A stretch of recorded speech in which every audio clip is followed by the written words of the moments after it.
Iris ora wis karben miris njur dingis-ngis ketoke alus nanging wengis wong pangkat lan sugih diaku waris lambene tipis tembunge manis ora weruh karam lan najis golekake gaweyan nanging mung lamis entuk ngapusi rasane sis banjur lumaris lonjong mimis gara-gara menangi jamane dantin arane kala kundi lapas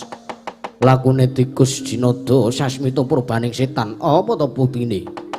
akeh wong nuruti godaning setan ngalur ngidul ngulon wetan sembranan ning golek kurban ora weruh empan lan papan pegawe sungkan senengane jajan kaprawiran ora dieman bakune mangan kencan lan dolan kasusilan dianggep dolanan umpama ayu pulasan yen to bagus gawean mergo mung dandan esuk sore bengi lan awan ora metung panas lan udan sing penting entuk memangsan serono ngapusi